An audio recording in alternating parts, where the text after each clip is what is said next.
함께 나누실 말씀은 신약성경입니다. 누가복음 6장 32절에서 36절까지의 말씀입니다. 신약성경 누가복음 6장 32절에서 36절까지의 말씀입니다. 우리 찾으셨으면 신약성경 누가복음 6장 32절에서 36절까지의 말씀을 제가 한 절, 여러분이 한 절, 36절은 같이 읽겠습니다. 32절입니다. 너희가 만일 너희를 사랑하는 자만 사랑하면 칭찬받을 것이 무엇이냐? 죄인들도 사랑하는 자를 사랑하느니라.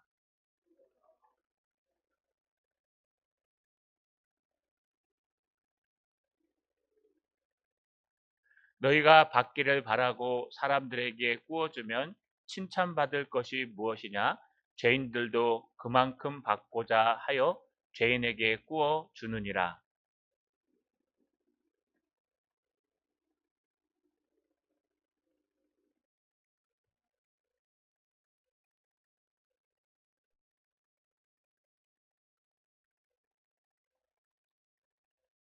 같이 읽겠습니다. 너희 아버지의 자비로우심 같이 너희도 자비로운 자가 되라. 아멘. 교회 소식은 주보 맨 뒷면을 참조해 주시고 가정에서 온라인으로 들으시는 분들은 교회 홈페이지 공지사항을 참조해 주시기를 바랍니다. 축의 대신방이 계속 진행 중입니다. 유종의 미를 잘 거둘 수 있도록 기대해 주시기 바랍니다. 2025년 내년 달력이 지금 나누어주고 있습니다. 2층 로비에 있으니 필요하신 분들은 필요한 만큼 가져가시면 되겠습니다. 저희 교회는 매주 토요일 오전 9시 30분에 청소합니다. 시간 되시는 분들은 참석해 주시기를 부탁드립니다. 손을 들어 하나님 앞에 인사하겠습니다. 원수를 사랑하게 하옵소서. 좌우로 인사합시다. 원수 맺지 맙시다. 오늘 열왕기를 해야 되는데 제가 마무리를 못했습니다. 그래서 우리가 마무리된 말씀을 들고 부득불 올라왔습니다. 양해해 주시길 바랍니다. 우리 예수님께서 예수님을 따르는 제자들을 향해서 너희가 서기관과 바리새인보다 더 의롭지 않으면 결단코 천국에 하나님의 나라에 들어가지 못하리라. 주여 주여 하는 자마다 다 천국에 가는 것이 아니요 아버지의 말씀대로 행하는 자라야 가리라. 이게 예수님께서 제자들을 향한 설교의 핵심입니다. 제가 이번 주에 하나님의 나라에 대해서 사도행전에 나오는 하나님의 나라에 대해서 또 신약에 얘기하는 하나님의 하나님의 나라라니까 신학적이죠. 천국에 대해서 마무리하려고 지금 한 7권 정도 책을 이만한 거 갖다 놓고요. 머리 싸매고 치통이 있는데도 막 읽었습니다.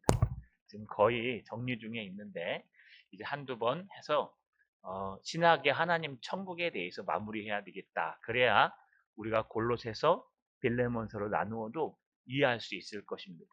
근데 그 책을 보다 보니까요. 바로 오늘 여러분이 읽으신 이 본문들 제가 말씀드린 여러분 주여 주여 하는 자마다 천국에 가는 것이 아니라 아버지 뜻대로 행해야 천국에 간다. 이 말씀이 무슨 말씀인가? 너희 의가 바리새인보다 서기관보다 더 의롭지 못하면 결단코 천국에 갈 수 없다. 그럼 예수 믿으면 가는 게 천국인데 우리는 천국을 잘못 알고 있는 것 아닌가? 여러분 아마 이런 부딪힘이 성경을 읽다 보면 읽을 겁니다. 그런데 우리 대중 그냥 넘어가서요. 예수 믿으면 천국 갑니다. 예수 믿으면 하나님의 나라의 백성이 됩니다. 영접하면 하나님 나라의 백성의 자녀의 권세를 줍니다. 이것에 대해서 우리가 너무 선교단체의 신앙을 배우지 않았나? 우리 하나님 나라, 천국을 정리하면서 제가 많이 깨달았습니다. 내가 놓친 부분도 있구나. 여러분, 하나님의 나라는 이제 이미 온 나라가 있고 앞으로 올 나라도 있지만 중요한 것은 하나님의 나라 백성들, 특히 예수님을 구주로 인정하는 하나님의 자녀가 된 사람들은 어떤 모습을 갖고 있을까? 그 중에 하나가 바로 원수를 사랑하는 모습입니다. 마태복음 5장 43절에 내 이웃을 사랑하고 내 원수를 미워하라 하였다는 것을 너희가 들었으나 나는 너희에게 이르노니 너희 원수를 사랑하며 너를 핍박하는 자를 위하여 기도하라. 이게 하나님 나라 백성의 모습이다. 이런 뜻입니다. 네가 예수를 정말 믿는 사람이 맞다면, 네가 정말 예수 믿고 구원받은 사람들이 맞다면 잘은 못하더라도 최소한 하나님이 말씀하신 말씀을 지키는 겁니다. 그러면 하나님의 말씀과 율법의 차이점은 뭘까요?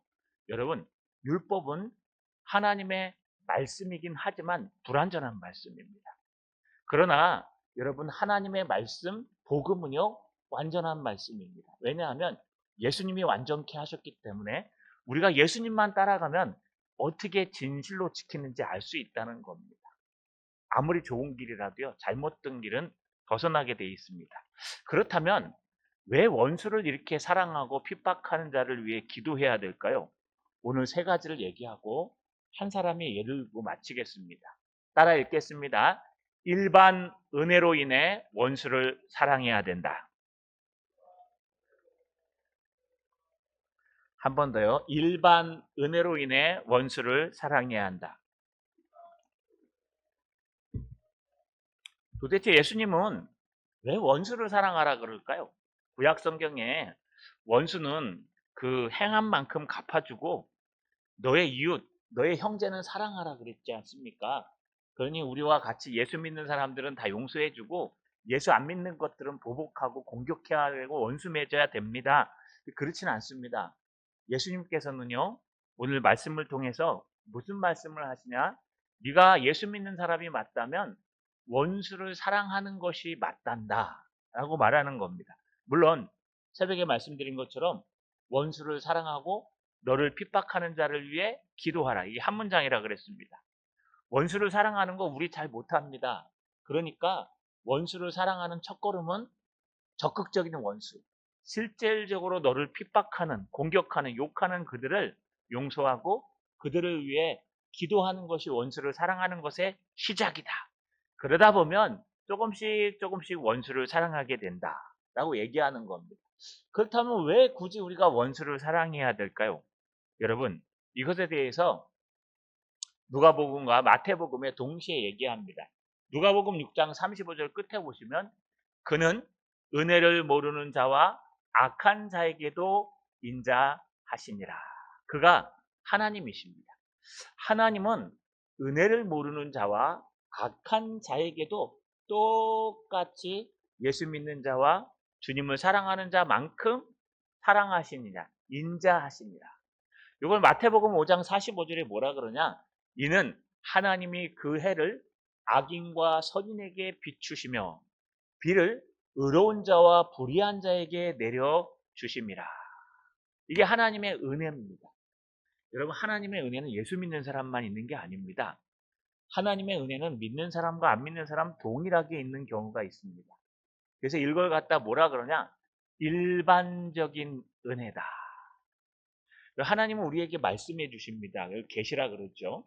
이 계시는요, 하나님이 특별하게 얘기해 주는 특별 계시가 있고 아주 일반적으로 자연 속에서 말씀하시는 자연 계시가 있습니다. 근데 이랑 똑같이 하나님이 계시, 말씀이 있는 곳에 은혜가 있다고 말씀드렸죠. 그렇기 때문에 일반적인 세상에도 은혜가 있고요. 성경, 특별 계신 하나님의 말씀, 믿는 자에게 특별히 역사하는 특별한 은혜가 있습니다. 여러분, 이 특별한 은혜는 뭐냐면요, 예수 믿는 사람들이 그리스도의 십자가를 통해서 구원받는 은혜, 구원받은 하나님의 백성들이 이 땅을 하나님의 나라, 천국을 누리며 살아가는 은혜, 주님과 늘 동행하는 은혜, 이런 하나님이 주신 은혜는요, 안 믿는 사람들에게는 없습니다. 이걸 그래서 특별히 믿는 사람들에게 있는 은혜다. 그래서 이건 특별 은총 또는 특별 은혜라고 말합니다. 안 믿는 사람이 아무리 부자고 좋은 차를 타고 다니고 넓은 집에서 호화호식하며 살아도 그들이 부럽지 않은 이유는요, 그들에게는 이런 하나님의 특별한 은혜가 없습니다. 십자가로 우리의 죄를 용서함 받고 우리 마음속에 가진 건 없지만 하나님의 나라를 누릴 수 있는 은혜. 여러분, 이 은혜가 얼마나 좋으냐 하면요, 서신서에 보면 천사들도 흠모한다고 얘기해요. 여러분, 천사들은 죄가 없습니다. 죄를 지어보지도 않았습니다. 그렇기 때문에 여러분, 죄에 대한 아픔을 모릅니다. 그러면 모르면 모른 만큼 더 은혜롭지 않습니까? 그 우리가 막 죄구덩이에 빠졌다가 예수 믿고 구원받은 우리들이 뭐가 은혜롭겠습니까? 그런데 그들이 누리지 못한 은혜는 여러분 용서함 받는 십자가의 은혜라는 거예요. 하나님으로부터 용서함 받는 그 십자가의 은혜를 천사들은 누리지 못했기 때문에 천사들이 우리 성도들을 흠모합니다. 야, 너는 그런 경험도 해봤냐? 야, 너는 그렇게도 살아봤냐? 너 그런 용서도 받아봤냐? 여러분, 우리 그런 거 부러워하지 않습니까? 세속적이어서 좀 그런가요? 좋은 차 타보면요, 스포츠카 한번 타본 사람들은, 아, 나 스포츠카 타봤다. 근데 조그만 차 내 타고 다니는 저희 같은 사람들은, 아, 부러워요. 이렇게. 아, 그러냐? 나도 한번 타봤으면 좋겠다. 그거 안 타본 사람 모르는 거잖아요? 그게 이거랑 비교는 안 되겠지만, 똑같이 하나님의 십자가의 은혜를 경험한 성도들을 천사들도 흠모한대요. 그러니 여러분은 천사들도 흠모하는 사람입니다. 아이고 부러라. 너희는 십자가의 은혜도 알고 있냐? 아이고 부러라. 너희는 죄 용서함도 받았냐? 여러분, 그런데 안 믿는 사람들은 이 은혜가 없습니다. 이거 왜냐하면 이거는 예수 믿는 사람에게만 있는 특별한 은혜이기 때문에 그래요. 그러면 안 믿는 사람들은 하나님 바깥으로 밀려났을까요? 그렇지 않습니다. 여러분, 안 믿는 사람에게도 하나님의 은혜는 계속됩니다. 해와 비와 별과 이 모든 것들이요. 여러분, 하나님 안 믿는다고 하나님이 하루아침에 걷어가십니까? 안 걷어가시죠? 오늘 여러분, 이 일반은총의 근거 구절이 마태복음 5장 45절이에요. 이는 하나님이 그 해를 악인과 선인에게 비추시며 비를 의로운 자와 불의한 자에게 동등하게 내려주심이니라.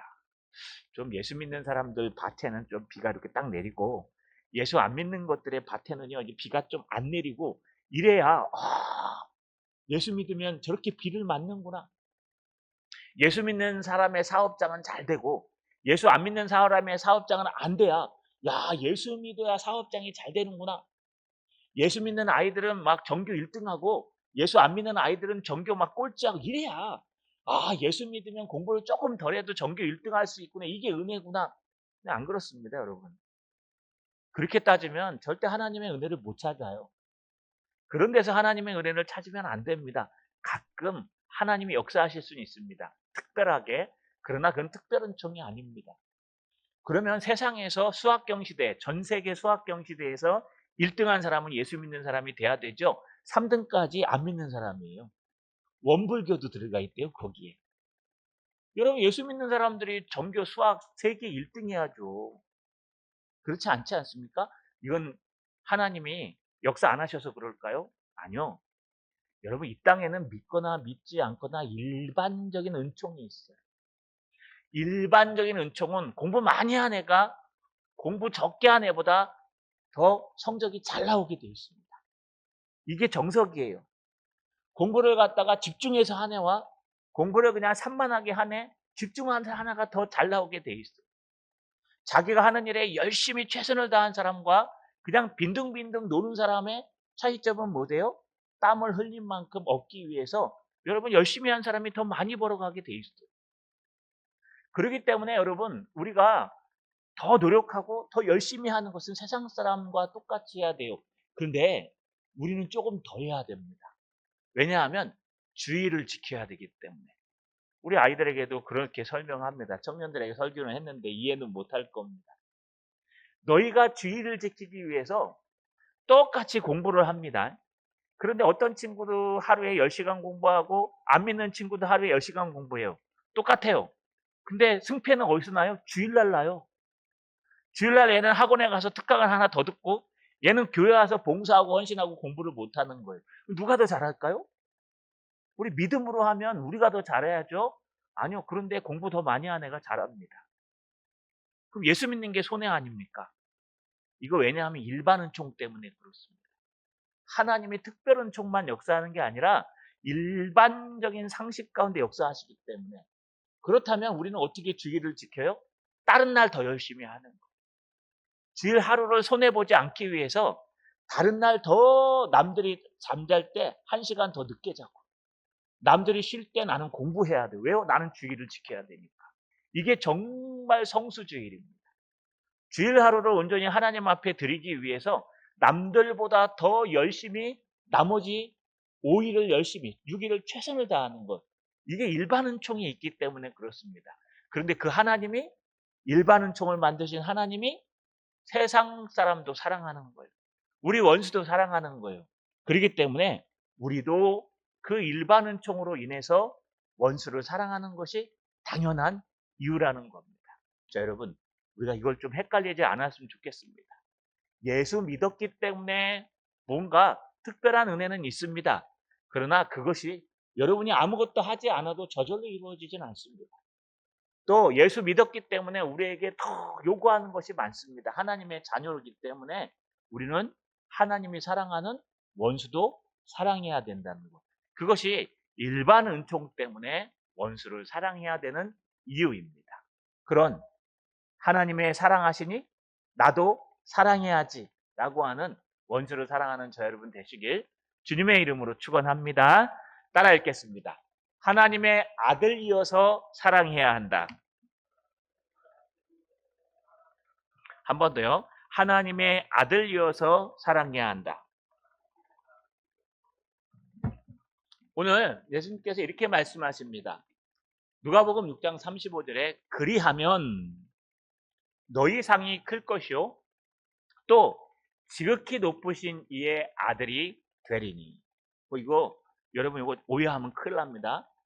그리하면 너희가 원수를 사랑하고 너를 핍박하는 자를 위해 기도하고 너를 저주하는 자에게 축복해주고 너를 모욕하는 자를 용서해주고 막 이렇게 아주 자세하게 하는 너를 공격하는 자를 용서해 주어야 그렇게 하면 그제서야 지극히 높으신 이의 아들이 된다. 용서 안 하면요. 용서 안 하면 아들이 안 되겠네요? 여러분 이거 조건은 맞아요. 정확하게 해석한 겁니다. 그렇다면 예수 믿으면 하나님의 자녀가 되지?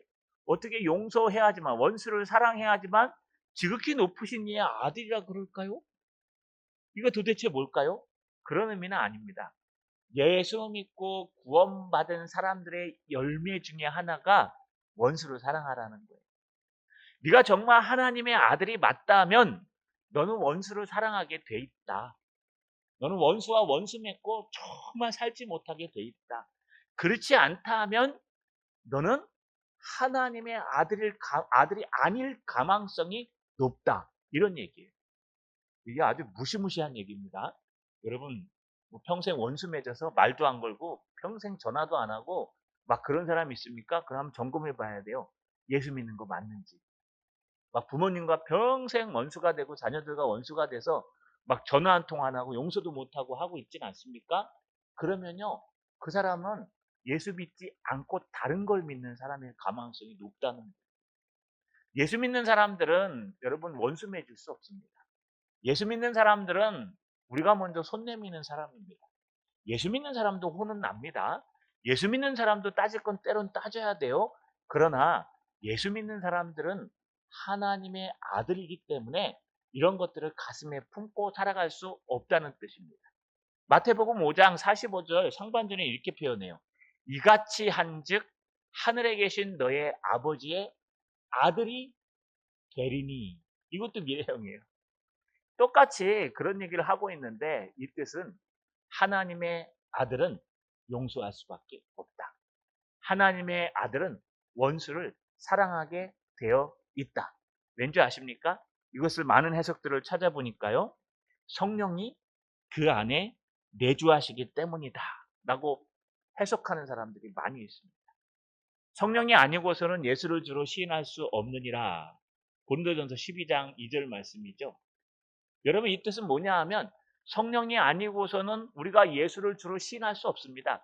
내가 아무리 믿으려고 해도 믿어지지 않습니다. 그렇기 때문에 내가 내 입으로 예수를 시인하고 예수 그리스도를 믿는다 그러는 순간 그 순간 이전에 벌써 성령이 우리 마음에 오셔서 내주하셔서 우리의 마음을 열었다는 거예요. 그렇기 때문에 그 성령이 가만두지 않는다는 거예요. 그 성령이 절대로 가만두지 않는다는 겁니다. 성령께서 너희가 원수 맺고 그냥 살도록 가만히 놔두지 않는다는 걸 기도할 때마다 생각나서 아이고 어쩌나 기도할 때마다 그 마음이 생각나서 그냥 고자질이라도 하나님 앞에 하듯이 기도하게 한다는 거예요. 그래서 핍박하는 자를 위해 기도하게 만드시는 하나님. 오늘 여기 더 구체적으로 말합니다. 여러분 제가 위에 쓰진 않았지만 이 마태복음 5장 46절에 너희가 너희를 사랑하는 자를 사랑하면 무슨 상이 있으리요? 세리도 이같이 아니하냐? 또 너희가 너희 형제에게만 무난하면 남보다 더 나은 것이 무엇이냐? 이방인들도 이와 같이 아니하냐? 또 누가복음 6장 32절 너희가 만일 너희를 사랑하는 자만을 사랑하면 칭찬받을 것이 무엇이냐? 죄인들도 사랑하는 자를 사랑하느니라. 너희가 만일 선대하는 자만 선대하면 칭찬받을 것이 무엇이냐? 죄인들이 이렇게 하느니라. 너희가 받기를 바라고 사람들에게 구워주면 칭찬받을 것이 무엇이냐? 죄인들도 그만큼 받고자 하여 죄인들에게 구워 주느니라. 그러니 너희가 하나님의 아들이 맞다면 당연히 이런 것들을 용서하고 원수 맺는 것으로부터 탈출할 수 있다. 이 얘기가요. 하나님의 아들이라면 사랑해야 한다. 하나님의 아들이라면 원수까지도 사랑하게 된다. 너희가 하는 게 아니라 너희 안에 계신 성령께서 하게 만드실 겁니다.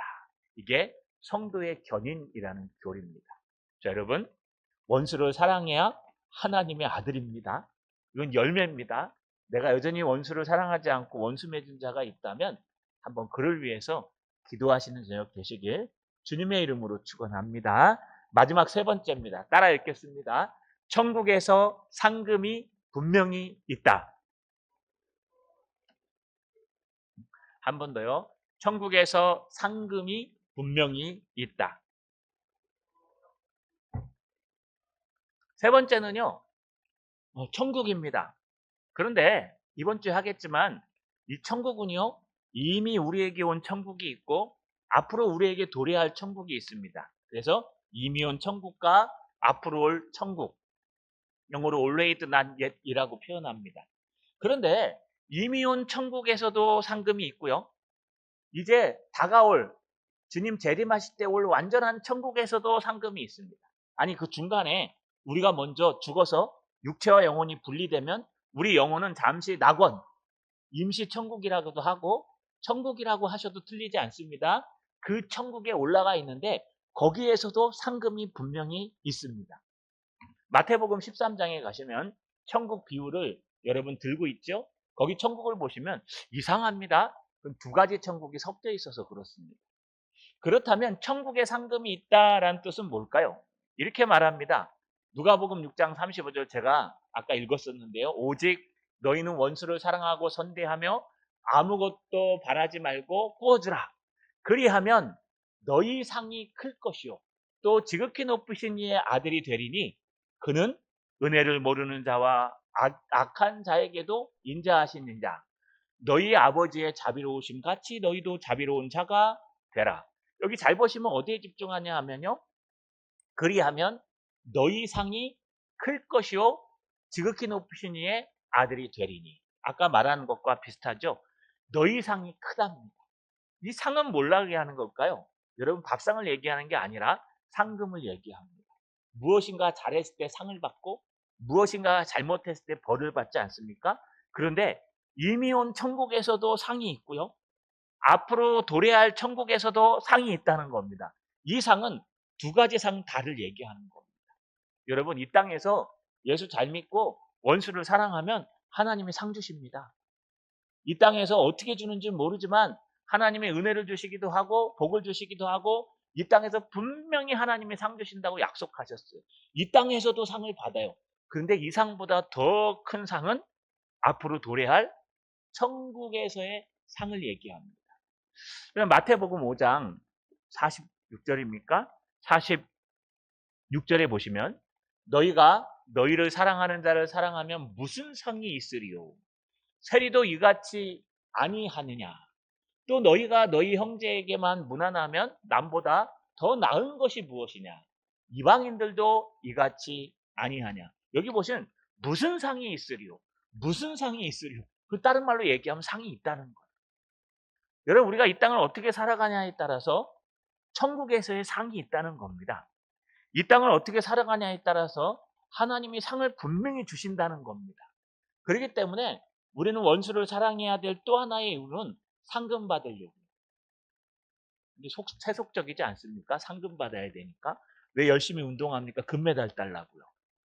막 그러잖아요. 나쁜 건 아니지만 또 엉뚱한 뜻으로 읽으면 금이 중요해서 딸 수도 있지 않습니까? 금메달이 금도금이라 합니다. 여러분, 그러니 뭔가 목표가 있는 건 좋지만 우리가요, 영적인 욕심과 목표는 괜찮습니다. 영적인 욕심, 그래서 제가 질투, 열정이라는 단어를 설명했죠. 젤로, 헬라어로.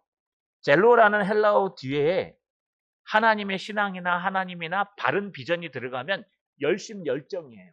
근데 뒤에 욕심이 들어가고 똑같은 건데 다른 명예가 들어가면 질투로 번역해요. 이게 헬라어 젤로의 특징입니다. 열심, 열정, 질투, 경쟁, 이렇게 표현합니다. 마찬가지로 우리도 똑같습니다.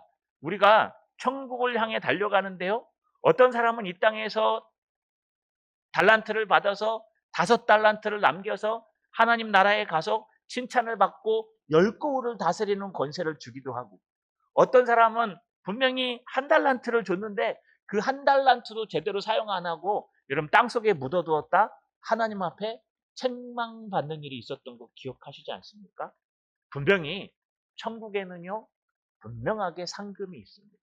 그래서 우리는 그 상금 때문에 하나님 앞에 이 땅에서 원수를 사랑하는 겁니다. 이거 저 원수 내가 안 보고 말지. 아니요. 그 원수를 사랑하면 천국에서 상금을 크게 받습니다. 그래서 우리가 원수를 사랑하는 겁니다. 그럼 우리 이렇게 얘기하겠죠. 그냥 아무도 안 돼. 저렇게 살 사람이 어디 있어? 성경의 역사에 찾아보면 수많은 사람들이 원수를 사랑하며 산 사람이 등장합니다. 여러분, 대표적인 거에 우리가 아마 전에도 한번 말씀드렸듯이 여수에 가면은 애양원의 손양원 목사님일 겁니다. 손양원 목사님은요, 그 딸이 하나 있었는데 딸이 손동희입니다. 지금은 권사님입니다. 권사님이 얼마 전에, 오래됐죠. 좀 지나고 나서 한 10년 전에 나와서 나의 아버지 손양원 목사라는 책을 출판했습니다. 거기에 보시면 손양원 목사님 일대기인 원자탄에서 보지 못했던 손양원 목사의 딸로서의 삶이 어떠했는지에 대해서 쭉 설명해 줍니다. 손동희 권사님은요, 그때가 중학생 때였답니다. 그 당시 벌어졌던 일들을 생생하게 기억합니다. 손양원 목사님은 1902년에 경남 함안에서 출생하셨고요. 평양신학교를 졸업해서 37살에 전라도 여수에 있는 나병 환자들을 보는 여수 예양원 교회를 담임하기 시작했습니다. 나병 환자 사역을 하기 시작한 겁니다. 1년 남짓 지나고 나니까요, 갑자기 일본이 쳐들어와서 일제시대에 여러분 경험하기 시작했습니다. 또 고집이 있으셔서 신사참배를 안 하는 바람에 끌려가서 고생하다가 여러분 해방하고 난 다음에 5년 동안 옥고에 있다 해방하고 난 다음에 추록하게 됐습니다. 그러고 나니까요, 이제 공산당이 쳐들어오기 시작한 겁니다.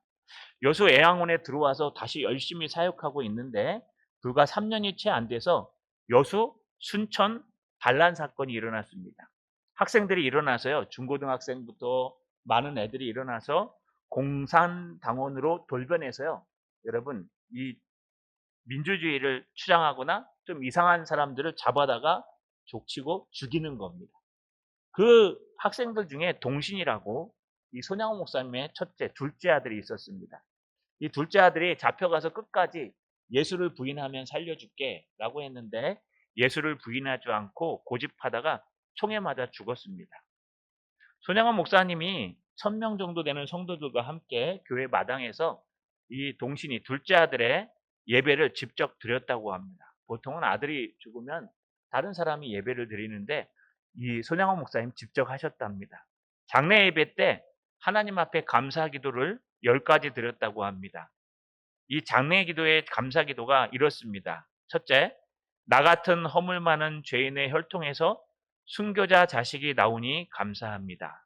둘째, 수많은 성도들 중에 순교자라는 보배를 우리 가정에 주신 것에 감사합니다. 셋째, 삼남 삼녀 중 가장 늠름하고 가장 똑똑한 장자와 차자를 하나님께 드림을 감사합니다. 넷째, 한 아들 순교도 어려운데 두 아들 순교하니 감사합니다. 첫째도 죽은 겁니다.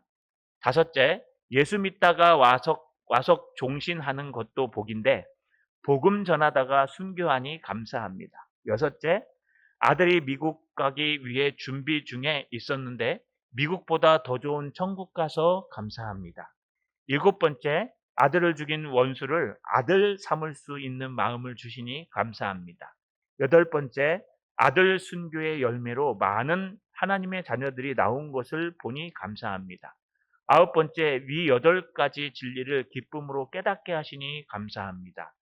10번째, 가분한 축복 누리게 하심이 감사합니다. 심지어 아들을 죽인 그 아이까지 자기의 자녀로 양자로 삼아서 원수를 사랑한 그 일화를 나타내는 게 이 손양원 목사님입니다. 그런데 아까 말씀드렸듯이 손동희 권사님이 그 당시에 중학생이었는데요. 갑자기 동희를 찾아서 물어보더랍니다. 동희야, 제1계명과 2계명이 하나님의 명령이라면 원수를 사랑하라는 말씀도 더욱 하나님의 명령이란다. 그래서 우리가 용서하고 원수를 사랑해야 된다. 처음엔 반대했답니다. 그런데 굳굳이 주장하시는 아버지의 그 고집에 못 이겨서 손동희 권사님도 손을 들고 그 오빠를 받아들이게 되었다고 합니다. 여러분, 이게 우리는 못한다, 우리가 어떻게 가능해? 우리는 죄인인데, 물론 이런 비극, 목사님에게는 축복이라고 하지만, 우리 일반적으로는 여러분, 정말 안 일어났으면 좋을 일들입니다. 저도 무섭습니다. 그러나 중요한 것은 원수를 사랑하라 하는 것이 그냥 우리는 못해, 우리는 안 돼, 우리는 죄인이기 때문에 불가능해 라고만 할 수는 없다는 겁니다. 분명히 하나님께서 능력 주시면 순교도 할 수 있고요. 하나님께서 능력 주시면 이런 원수를 사랑하는 마음도 가질 수 있다는 겁니다. 말씀을 마치겠습니다. 우리 원수를 사랑합시다. 혹시 오랫도록 원수 맺은 분들이 계시고 이 말씀을 통해서 가슴이 혹시 찔리신다면 오늘이라도 전화를 한 통 하십시오. 내가 너 용서할게. 아니 모두 계신다면 내가 너 용서할게가 아니라 날 좀 용서해줘. 그래서요 원수를 사랑하셨어. 하나님 나라에서는 상금이 큰 사람, 이 땅에서는 야 너는 과연 하나님의 아들이 맞다 라고 인정받으시는 저 여러분 되시기를 주님의 이름으로 축원합니다. 전능하신 아버지 하나님 고맙고 감사합니다. 원수를 사랑하며 너를 핍박하는 자를 위해 기도하라고 말씀하신 주님. 그 이유는 하나님이 사랑하시니 우리도 사랑해야 하며 또 하나님의 아들은 당연히 원수까지 사랑해야 하며 심지어 원수를 사랑하는 것이 천국에서 큰 상금이 있다는 것을 꼭 잊지 않게 하여 주옵소서. 우리에게 아직 화해하지 못한 원수가 있습니까? 그럼 먼저 손 내밀고 화해하고 용서함으로 하나님의 큰 일꾼이 되며 아들이 되는 놀라운 성도 목사 될 수 있도록 도와 주시옵소서. 예수님의 이름으로 기도하옵나이다. 아멘.